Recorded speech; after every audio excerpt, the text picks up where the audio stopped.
Hello everybody and welcome back to my channel. So today we have yet another two-dimension. Can you believe it?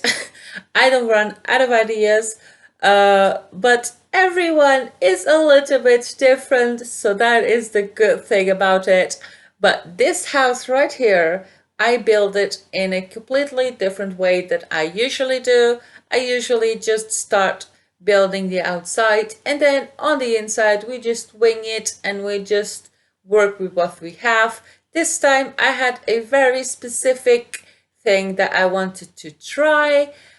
This here slightly resembles the grand entrance from a movie you might have seen if you're into horror movies. It's a movie called Down a Dark Hall. I saw that, and the grand entrance is extra. So I wanted to use that, but I did not want this house to be modernized at all. I wanted this to be a old house with old furniture and all that good stuff. So that's what we end up doing. This house ends up having 9 bedrooms, believe it or not. It is very large. I do make it a tad smaller than what you are seeing right now because this was just monstrously big. And it just, when it's too large and too wide, it just does not look very good. So I do make it a tiny little bit smaller. But I do have a dandy little list here of all the things that I have included. So to starter, and the big selling point of this house is of course the open mezzanine grand hall entrance. It has 2 little balconies that overlook the downstairs, and it also has like a little round section part. I don't know, it just looks like a beautiful place, and it looks like the kind of place you would take like your wedding photos at, walking down those stairs. It just looks very nice. We also have a double library. That means that it's a library on 2 floors. So you have downstairs, you've got some stairs, and upstairs you've got more library. I thought that was kind of nice, and I do like houses that have that.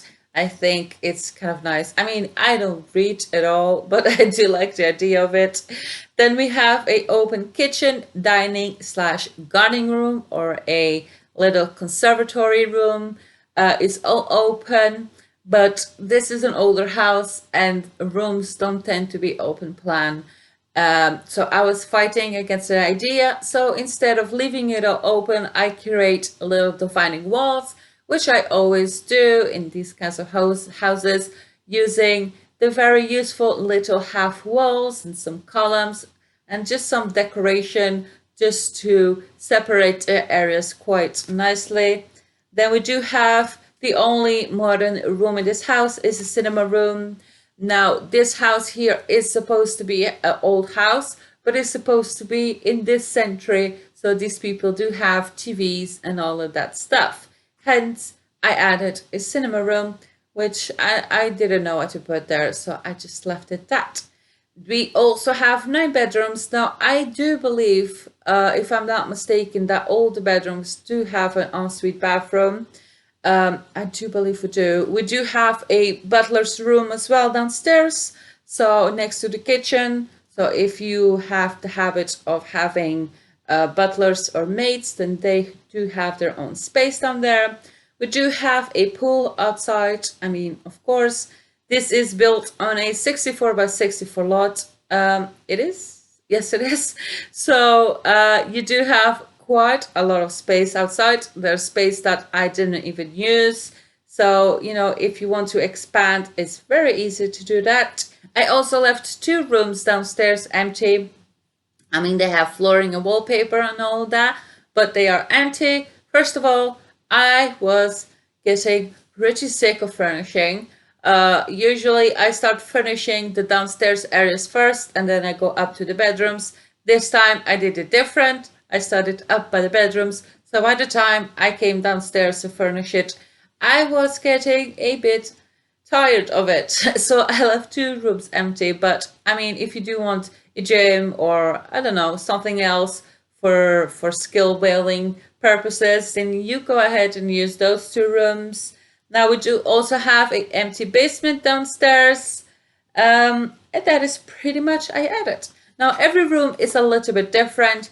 This room here is kind of nice. It has like the same dividing wall I used downstairs. On one side it has the parents' room, and then on the other it has a little nursery. I thought that would be kind of cute to add. Now this house here, like I said, is an old house meant to look like an old house. So it has old furniture, old school flooring and wallpapers and all of that. The house that I am coming up with next is a Victorian house. It is very pretty. I think it's one of my prettiest Victorian houses. Excuse me.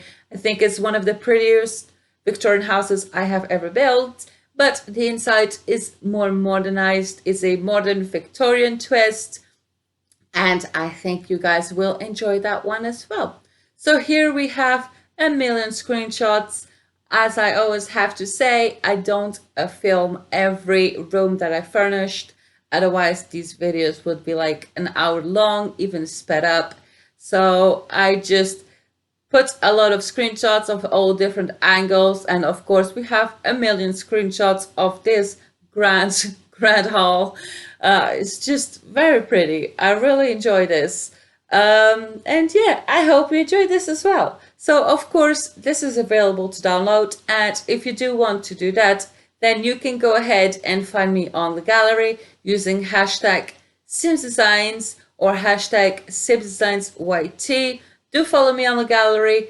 Anything that, sometimes things don't come to YouTube, but they stay on the gallery. So, if you don't want to miss anything, do follow me on there. Like I said, I hope you enjoy this. Sorry for my rambling. And I will see you in my next one. Bye.